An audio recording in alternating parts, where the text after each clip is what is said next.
Hello viewers, আজকে আমরা যে টপিকস নিয়ে ডিসকাস করব খুবই important topics of electrical engineering, why is a capacitor used in a ceiling fan, or today we will discuss the what is the function or what is the role in a capacitor in a ceiling fan, or why we should use the capacitor in a ceiling fan, or আমরা যদি capacitor যদি না ফ্যানে use করি তাহলে কি problem হবে। So প্রথমে আমার চ্যানেলটি সাবস্ক্রাইব করুন এবং বেল আইকনটি প্রেস করুন ফার্দার নোটিফিকেশনের জন্য। So here we see A ceiling fan picture. এখানে যে সিলিং ফ্যানের পিকচারটি দেখছি তাকে ক্যাপাসিটর কানেক্ট করা রয়েছে। আমরা জানি যে সিলিং ফ্যানে দুটো ওয়াইন্ডিং থাকে, একটি হচ্ছে মেন ওয়াইন্ডিং আর একটা হচ্ছে অক্সিলারি ওয়াইন্ডিং। যেটা হচ্ছে আমরা মেনলি যে অক্সিলারি ওয়াইন্ডিং ইউজ করি, যে তার সঙ্গে মেন ওয়াইন্ডিংয়ের ফেজ ডিফারেন্স থাকে 90 ডিগ্রি। সো আমরা যখন এসি সাপ্লাই দেই কোনো একটা সিলিং ফ্যানে, তখন কি হয়, তখন আমরা যদি ক্যাপাসিটর সেই পালসেটিং এসি ম্যাগনেটিক ফিল্ড ওই সিঙ্গেল ফেজ ইন্ডাকশান মোটরকে, যেটা আমরা সিলিং ফ্যানে ব্যবহার করি, সেই মোটরটি দিয়ে স্টার্ট করতে পারে না। কারণ single phase induction motor not a self starting motor.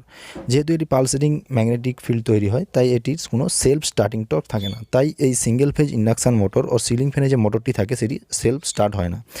তাই জন্য আমরা সেলফ স্টার্টিংয়ের জন্য আমরা কী করি, একটি স্টার্টিং টর্কের প্রয়োজন। সেই স্টার্টিং টর্কটা কে ডেভেলপ করে? স্টার্টিং টর্কটা ডেভেলপ করে ক্যাপাসিটার। তাই ক্যাপাসিটার আমরা যদি কোনো সিলিং ফ্যানে ইউজ করি, সেটা কি স্টার্টিং টর্কটা প্রোভাইড করে মোটরটাকে স্টার্ট করার জন্য, as well as provide the running torque. যেহেতু এটা permanent type capacitor type induction motor single phase, তাই এখানে স্টার্টিং করার জন্য যে কেমন ক্যাপাসিটারটা ব্যবহার করা হচ্ছে, অ্যাজ ওয়েল অ্যাজ দ্য রানিংয়ের জন্য ক্যাপাসিটারটা কাজ করছে।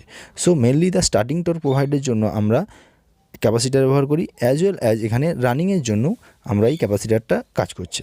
সো যেহেতু এটা একটাই বা permanent capacitor type induction motor, so mainly starting torque provide করার জন্য আমরা এখানে সিঙ্গেল ফেজ ইন্ডাকশান মোটরের ক্ষেত্রে আমরা এখানে ব্যবহার করছি। যে আমরা যদি এখানে দুটো ক্যাপাসিটার ব্যবহার করতাম, তাহলে আমরা একটা স্টার্টিংয়ের জন্য ব্যবহার করতাম এবং একটা রানিংয়ের জন্য ব্যবহার করতাম। যেহেতু আমরা এখানে একটা ক্যাপাসিটার ব্যবহার করছি সিঙ্গলিং ফ্যানে, তাই আমরা এখানে মেনলি স্টার্টিং টর্ক প্রোভাইড করার জন্য এবং স্টার্টিংয়ের পর as well as the running torque provide করার জন্য ক্যাপাসিটার ব্যবহার করছি। এখানে দুটো ওয়াইন্ডিং দেখছি, একটা মেন ওয়াইন্ডিং এবং অক্সিলারি ওয়াইন্ডিং। এখানে দুটো ওয়াইন্ডিংয়ের মধ্যে ফেজ ডিফারেন্স থাকে অলওয়েজ 90 ডিগ্রি। সো এখানে যে পালসেটিং যে এসি কারেন্টটা তৈরি হয় বা পালসেটিং যে ম্যাগনেটিক ফিল্ডটা তৈরি হয়, সেটা সেলফ স্টার্ট করতে পারে না মোটরটাকে। তাই সেলফ স্টার্ট করার জন্য আমরা এখানে ক্যাপাসিটারের ভ্যালু যত বেশি হয়, তত মোটরের স্পিড বাড়তে থাকে বা মোটরের আরপিএম তত বাড়তে থাকে। আমরা যদি দুটো ক্যাপাসিটার ব্যবহার করতাম, তাই স্টার্টিং ক্যাপাসিটারের ভ্যালু আমরা অলওয়েজ বেশি নেই, কারণ মোটরটাকে স্টার্ট করার জন্য। তারপর রানিং ক্যাপাসিটারের ভ্যালুটা আমরা কম নেই। রানিং ক্যাপাসিটারের ভ্যালুটা আমরা যদি বেশি নিতাম, তাহলে আমাদের ইলেকট্রিক বিল অনেক বেশি পরিমাণে আসতো।